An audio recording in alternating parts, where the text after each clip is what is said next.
I got so much motherfucking design on right now. Break it down, bring it back, make it clap. I got 3 old thoughts, new block, word. Bismillahirrahmanirrahim. Assalamualaikum warahmatullahi wabarakatuh.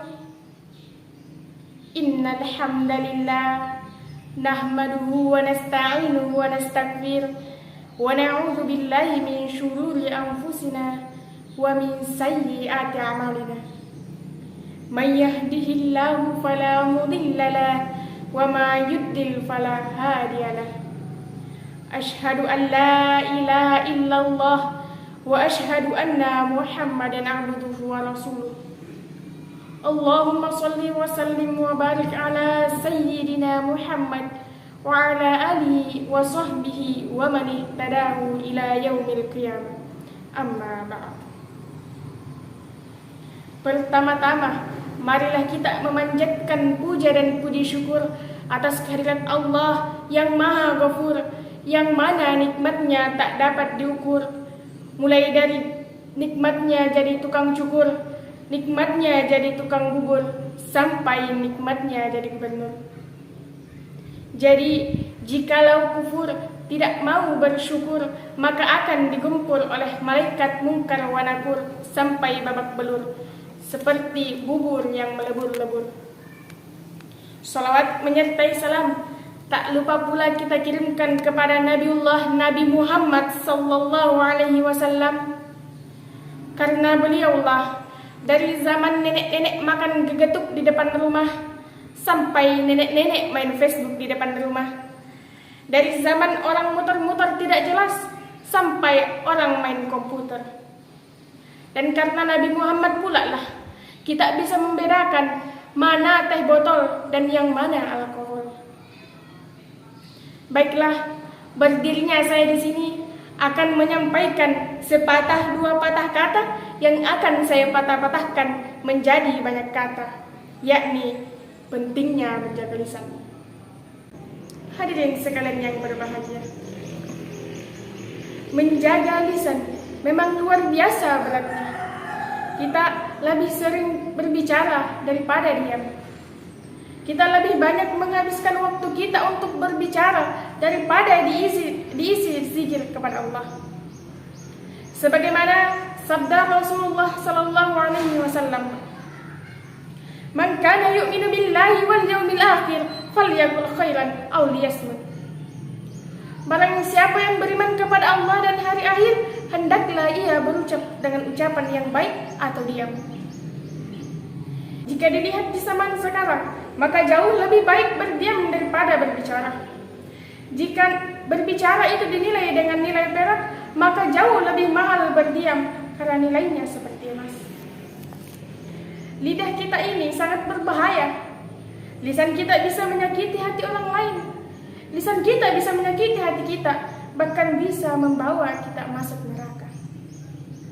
Satu keburukan yang kita ucapkan bisa membawa kita masuk ke neraka.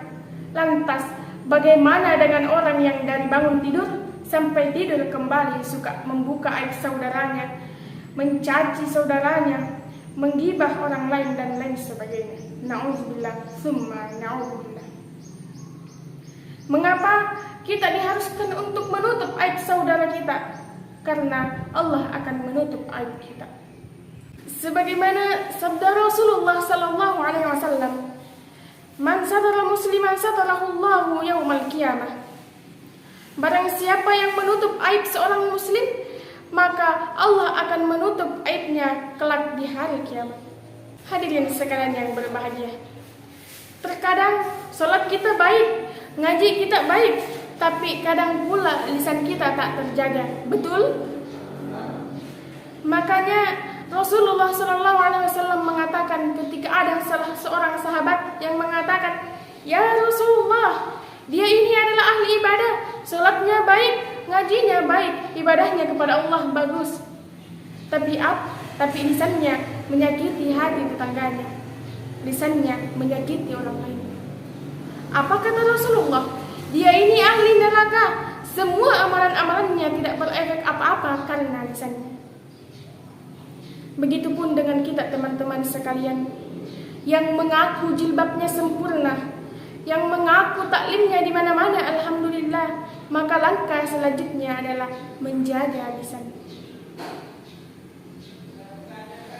Sesungguhnya orang yang baik bukan orang yang bagus sholatnya, orang yang baik bukan orang yang baik ngajinya, orang yang baik bukan orang yang banyak tahajudnya. Karena semua amalan-amalan itu tak terhitung menjadi amalan yang baik ketika kita masih sering menggunjing orang, mencaci orang. Semua amalan-amalan sebaik itu pun tidak akan diterima oleh Allah Subhanahu wa ta'ala. Hadirin sekalian yang berbahagia, Allah Subhanahu wa ta'ala menciptakan lisan kita bukan hanya sekedar berbicara yang baik-baik. Sebab ketika lisannya berbicara yang tidak baik-baik, saat bersamaan akan menurunkan kehormatannya. Tidak ada orang yang menghina kecuali akan terhina. Oleh karenanya, agama kita melarang untuk berbicara kotor, agama kita melarang untuk memprovokasi, melarang untuk mencaci maki, dan melarang untuk terpecah belah. Kenapa? Karena semua perbuatan itu akan menurunkan kehormatan kita sebagai bawaan fitrah dalam kehidupan.